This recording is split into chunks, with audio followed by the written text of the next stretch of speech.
خیبر پختونخوا میں سیاست اور دہشت گردی کا گٹھ جوڑ ہے۔ صوبے میں کئی مافیاز کام کر رہے ہیں۔ نان کسٹم پیڈ گاڑیوں کے خلاف کارروائی صوبائی حکومت نے کرنی ہے۔ پی ٹی آئی دشمنوں کے ساتھ مل کر سازش کر رہی ہے۔ دہشت گردی کے خلاف مذمت کا ایک بیان نہیں دیا جاتا۔ کے پی حکومت ناکام، کارکردگی صفر ہے۔ وزیر اطلاعات عطاءاللہ تارڑ کی میڈیا سے گفتگو، کہا خیبر پختونخوا میں منشیات کی سمگلنگ حکومت کی نگرانی میں ہوتی ہے۔ گزشتہ چند روز سے ملک میں افواہیں پھیلانے کا سلسلہ جاری ہے۔ بھارتی چینلز پر جا کر بات کرنے والوں کو شرم آنی چاہیے۔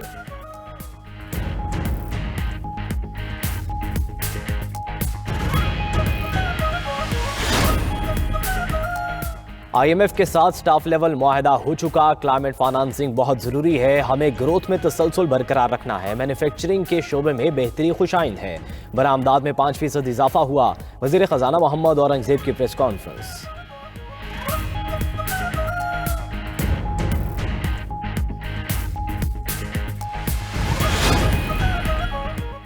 پاکستان اور مصر کا معاشی شراکت داری اور دفاع سمیت مختلف شعبوں میں تعاون بڑھانے پر اتفاق۔ بزنس ٹو بزنس تعلقات بڑھانے پر تبادلہ خیال۔ پاکستان 500 بزنس ہاؤسز کی فہرست مصر کو فراہم کرے گا۔ بزنس ہاؤسز کو تجارت کے فروغ کے لیے ہر ممکن سہولتیں دی جائیں گی۔ نائب وزیر خارجہ اسحاق ڈار کی مصر کے وزیر خارجہ کے ہمراہ پریس کانفرنس۔ مصر کے وزیر خارجہ ڈاکٹر بدر احمد محمد عبدالعاطی نے کہا کہ غزہ میں پاکستان کا کردار چاہتے ہیں۔ پاکستان غزہ کی تعمیر نو میں تعاون کرے۔ فلسطین تنازع کا دو ریاستی حل ہی پائیدار ہے۔ دہشت گردی کے معاملے پر پاکستان کے ساتھ کھڑے ہیں۔ دہشت گردی کے خلاف پاکستان سے تعاون کریں گے۔ مصر کی اسلام آباد اور پشاور میں ہونے والے دہشت گرد حملے کی شدید مذمت۔ وزیر خارجہ اسحاق ڈار نے کہا کہ پاکستان اور مصر میں معیشت، دفاع سمیت دیگر شعبوں میں تعاون فروغ پا رہا ہے۔ مصر کو مسلم اسلامی دنیا میں پاکستان کا اہم شراکت دار سمجھتے ہیں۔ غزہ میں امن کے لیے مصر کے کردار کو سراہتے ہیں۔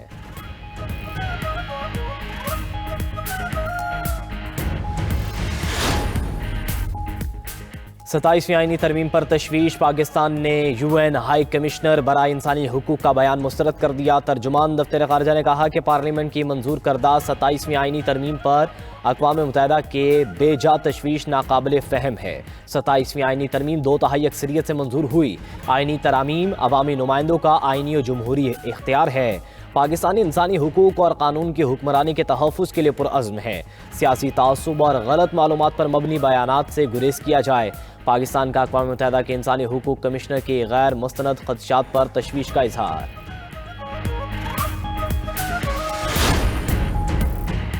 الیکشن کمیشن نے ہری پور NA-18 ضمنی انتخاب پر الزامات کو بے بنیاد قرار دے دیا۔ DRO اور RO کی تعیناتی کو سازش قرار دینا حقائق کے منافی ہے۔ الیکشن کمیشن کے مطابق شکست کے بعد الزامات لگانا انتخابی عمل کو مشکوک بنانے کی کوشش ہے۔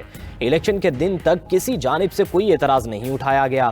فارم 45 پہلے سے تیار ہونے کا الزام بھی غلط اور بے بنیاد ہے۔ پریزائڈنگ افسران اور عملہ صوبائی انتظامیہ سے فراہم کیا گیا۔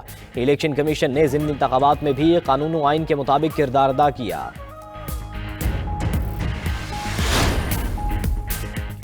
پشاور میں FC ہیڈ کوارٹرز خودکش دھماکے کی تفتیش جاری۔ نادرا نے تینوں حملہ آوروں کی افغان شہریت کی تصدیق کر دی۔ تفتیشی حکام کے مطابق دھماکے سے متعلق 100 سے زائد مشتبہ افراد سے تفتیش کی جا رہی ہے۔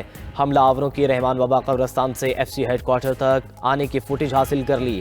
حملے کے روز دہشت گردوں کے زیر استعمال کوئی موبائل فون نہیں تھا۔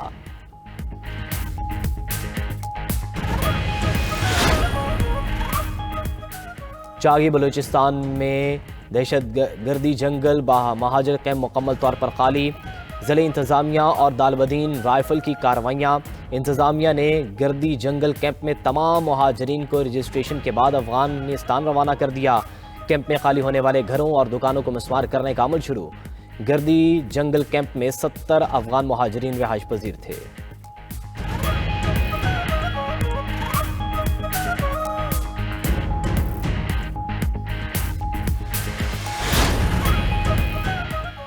پاکستان پیپلز پارٹی کے قیام کو 58 برس مکمل۔ ذوالفقار علی بھٹو نے 58 برس قبل فوجی حکمران کی کابینہ سے مستعفی ہو کر ترقی پسندوں سے مل کر پارٹی قائم کی۔ روٹی، کپڑا اور مکان کے نعرے سے پارٹی کو عوام میں مقبول بنایا۔ ملک کے منتخب وزیر اعظم بنے۔ ملک کو متفق آئین دیا۔ لاڑکانہ میں مرکزی جلسے کے لیے پنڈال سج گیا۔ کارکنوں کی آمد کا سلسلہ جاری۔ Chairman Peoples Party Bilawal Bhutto Zardari 100 سے زائد تقریبات میں ویڈیو لنک کے ذریعے خطاب کریں گے۔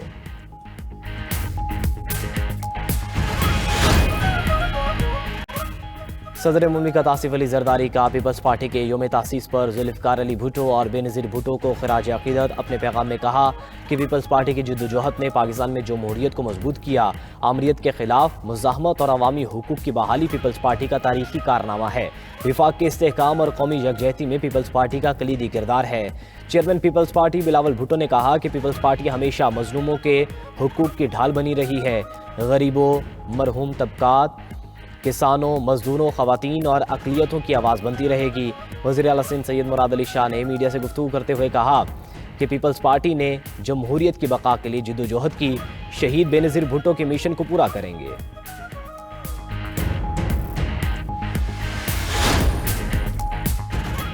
لاہور میں ترقی کا نیا دور. وزیر اعلیٰ پنجاب مریم نواز نے لاہور ڈیولپمنٹ پلان کے دوسرے فیز کا آغاز کر دیا. شہر کی 6284 گلیوں کی مکمل اپ گریڈیشن کی جائے گی.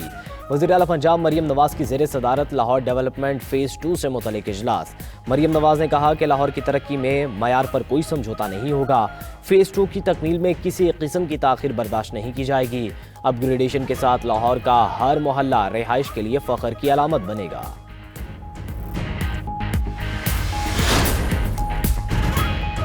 اور افغان شہری امریکہ میں سنگین جرائم میں ملوث نکلے. امریکی محکمہ ہوم لینڈ سیکیورٹی نے رپورٹ جاری کر دی. افغان شہری کم عمر لڑکیوں سے زیادتی، دوسری ڈگری کے حملوں، دہشت گردوں سے تعلق اور پولیس پر فائرنگ کے واقعات میں ملوث پائے گئے. امریکی محکمہ ہوم لینڈ سیکیورٹی کے مطابق جرائم پیشہ افراد کو ان کے وطن واپس بھیجا جائے گا.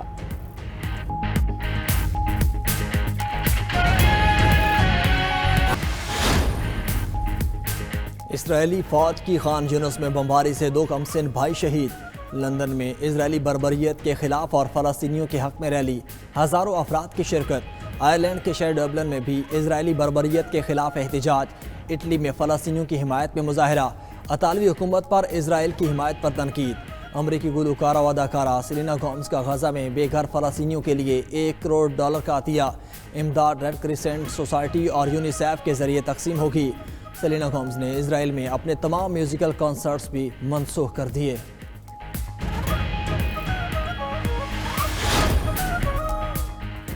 سمندری طوفان دتوا بھارت کی جانب بڑھنے لگا. طوفان آج بھارت کے ساحلی علاقوں سے ٹکرانے کا امکان. ریاست تامل ناڈو کے ساحلی علاقوں میں شدید بارشیں، نشیبی علاقے زیر آب.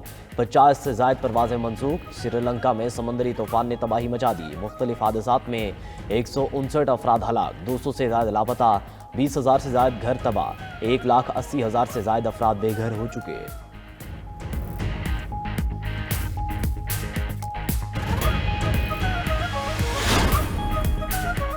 شکاگو میں شدید برفانی طوفان اوہیئر اور مڈ وے ایئرپورٹس پر 1,000 سے زائد پروازیں منسوخ. اوہیئر پر 894 اور مڈ وے پر 181 پروازیں منسوخ کی گئیں.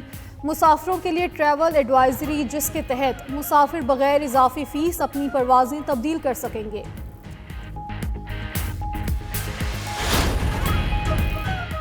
کانگو میں کشتی الٹنے سے 19 افراد ہلاک، 82 کو بچا لیا گیا، درجنوں لاپتہ. خبر ایجنسی کے مطابق کشتی کری گاؤں سے دارالحکومت کنساشا جا رہی تھی. 200 افراد سوار تھے.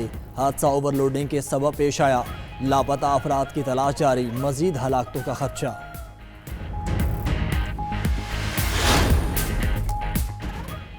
شمالی کوریا فضائیہ کی 80ویں سالگرہ کی تقریب. کم جونگ اون کی بیٹی کے ہمراہ تقریب میں شرکت. نئے ڈرون، میزائل سسٹمز اور طیارے دیکھے. کم جونگ اون نے کہا کہ فضائیہ ملک کی ایٹمی طاقت اور دفاع میں بڑا کردار ادا کرے گی. فضائیہ دشمن کی جاسوسی اور ہر قسم کی فوجی کارروائی کا مقابلہ کرنے کے لیے تیار رہے. فضائیہ کو جلد نئے اسٹریٹجک ہتھیار دینے کا اعلان.